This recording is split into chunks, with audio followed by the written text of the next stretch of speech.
ഇവിടെ മഴയ്ക്ക് വേണ്ടി ആറാബി സഹായം ചോദിച്ച കാര്യം പറഞ്ഞു. അങ്ങനെ അനുവദനീയമാണെങ്കിൽ ഉമർ ബിൻ ഖത്താബിന്റെ കാലഘട്ടത്തിൽ തന്നെ മഴയ്ക്ക് ക്ഷാമം നേരിട്ടപ്പോൾ ഉമർ ബിൻ ഖത്താബ് റളിയല്ലാഹു അൻഹു റസൂലുള്ളാഹി സ്വല്ലല്ലാഹു അലൈഹി വസല്ലമയുടെ ഇളയപ്പായ അബ്ബാസ് റളിയല്ലാഹു അൻഹുവിനെ കൊണ്ടുവന്ന് 2 റക്അത്ത് സുന്നത്ത് നിസ്കരിച്ചുകൊണ്ട് ഇസ്ലാം രീതിയിൽ 2 റക്അത്ത് സുന്നത്ത് നിസ്കരിച്ചുകൊണ്ട് മഴയ്ക്ക് വേണ്ടിയിട്ട് അള്ളാഹുവിനോട് പ്രാർത്ഥിച്ചു. എന്നിട്ട് ഉമർ ബിൻ ഖത്താബ് ദുആ ചെയ്യുന്നു. അത് പേരോട് അബ്ദുറഹ്മാൻ തഖവിയുടെ കേസറ്റിൽ തന്നെ നമുക്ക് കാണാം. എങ്ങനെ? അള്ളാഹുവേ, ഞങ്ങളുടെ നേരത്തെ മഴയ്ക്ക് ശാപം നേരിട്ടപ്പോൾ ഞങ്ങൾ നിന്റെ നബിയെ കൊണ്ട് നിന്നോട് മഴയ്ക്ക് ദുആ ചെയ്തിരുന്നു, ഞങ്ങൾക്ക് മഴ തന്നിരുന്നു.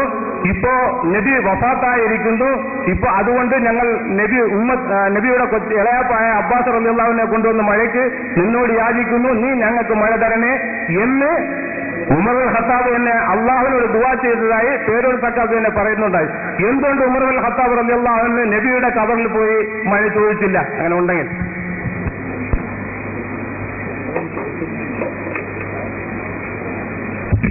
നേരത്തെ വളരെ വസ്തുനിഷ്ഠമായിക്കൊണ്ട് സഖാഫിയ ഉമർ ബിൻ ഖത്താബ് റളിയല്ലാഹു അൻഹുവിന്റെ കാലഘട്ടത്തിൽ റസൂലുള്ളാഹി സ്വല്ലല്ലാഹു അലൈഹി വസല്ലം തങ്ങളുടെ ഹദറത്തിൽ വന്നുകൊണ്ട് മഖബറയിൽ വന്നുകൊണ്ട് സഹായം ചോദിച്ചത് പറഞ്ഞു. അതിന് നിങ്ങൾക്ക് ഖണ്ഡിക്കാൻ കഴിഞ്ഞിട്ടില്ല, മുജാഹിദ് പ്രസ്ഥാനത്തിനോട് കഴിയുകയും. ഇപ്പൊ നിങ്ങൾ മറ്റൊരു സംഭവം ഉദ്ധരിച്ച് ബഹുമാനപ്പെട്ട ഇബ്നു അബ്ബാസ് ബഹുമാനപ്പെട്ട അബ്ബാസ് റളിയല്ലാഹു അൻഹുവിനെ കൊണ്ട് തവസ്സുലാക്കിയ സംഭവം, ആ തവസ്സുലാക്കിയ സംഭവം ഉദ്ധരിച്ചു എന്നതുകൊണ്ട് നേരത്തെ ഉദ്ധരിച്ചത് ഒരിക്കലും പോകുന്നില്ല.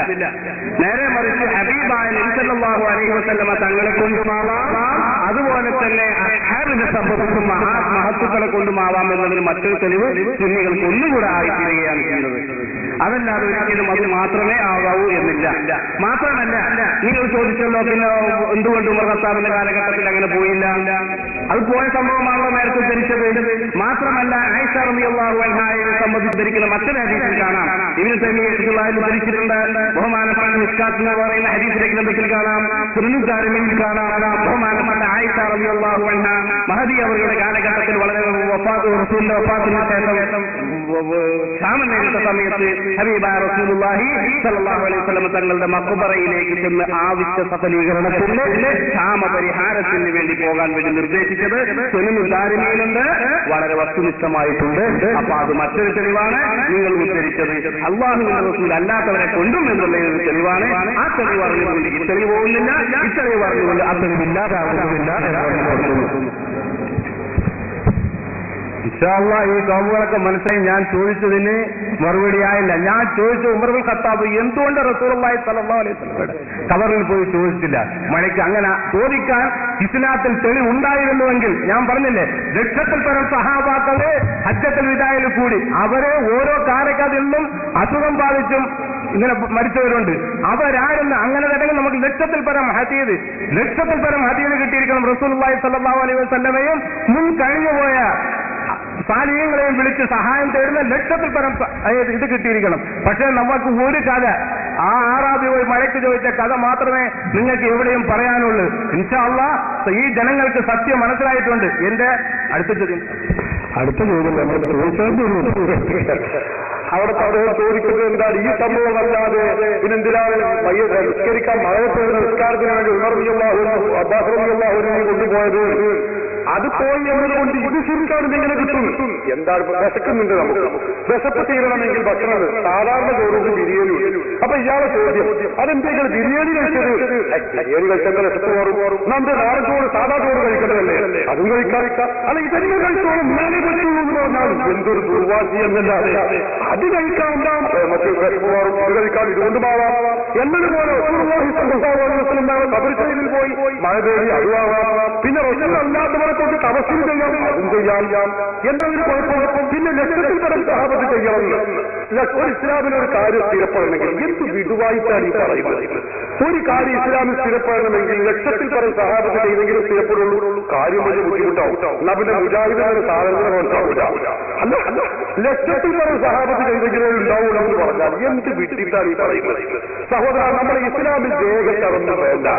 ഉമർ ഫാറൂഖ് റളിയല്ലാഹു അൻഹു ഈ മഴ തേടിയ സംഭവത്തിൽ ശിർക്കാണെന്ന് പറഞ്ഞില്ല, അത് കുഫ്റാണെന്ന് പറഞ്ഞില്ല, ഹറാമാണെന്ന് വരെ പറഞ്ഞില്ല. അപ്പൊ ഉമർ റളിയല്ലാഹു അൻഹു അംഗീകരിക്കുന്നു. സഹാബത്തിനത് പച്ചക്കൊടി കാണിക്കുന്നു, ആരും എതിർത്തിട്ടില്ല. ഈ സംഭവം എഴുതിയ 15ഓളം വരുന്ന ഹദീസ് പണ്ഡിതന്മാർ ഇത് എഴുതിയിട്ട് അവരാരെങ്കിലും പറഞ്ഞോ കുട്ടികളെ ഇത് ശിർക്കാണ്, ഇത് ശിർക്കിന് വെള്ളം പൂശുന്ന സംഭവമാണ്, അത് ചെയ്തു പോകരുതേ എന്ന് ഒരാളും പറഞ്ഞിട്ടില്ല.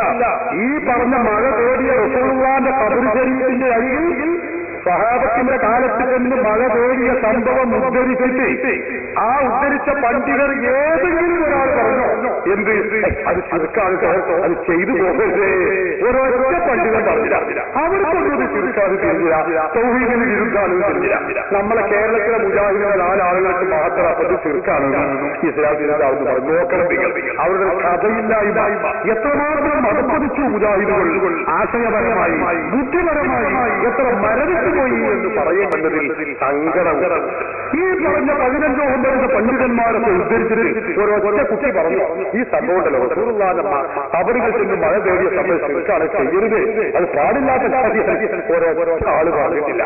പറഞ്ഞുകളൊക്കെ പറഞ്ഞു ഇത് സ്ഥിരപ്പെട്ട സംഭവമാണ്, ഇത് യോഗ്യമായ റിപ്പോർട്ടാണ്, തള്ളേണ്ടതല്ല, വാറോടെയല്ല എന്നാണ് ഈ ഹദീസ് പണ്ഡിതന്മാരൊക്കെ പറഞ്ഞത്. അപ്പൊ അവരൊക്കെ സ്വർഗ്ഗത്തിലാണ് പോകുമ്പോഴേ സുന്നികൾ ഞങ്ങൾ ഒന്നിച്ചോടെ കൂടെ പോകും. നിങ്ങളെന്ത് ഇവരൊക്കെ മുസ്ലിം കാഫിറാണെന്ന് പറയുന്ന നിങ്ങൾ അവിടെ സാധുവിനും വെച്ച് ഇരിക്കേണ്ട സ്ഥലം വേറെയാണ്. അതിപ്പോ ഞാൻ പറയുന്നില്ല, വാസ്തവം നിങ്ങൾക്കും ഇതായത് നൽകുമാറാവട്ടെ.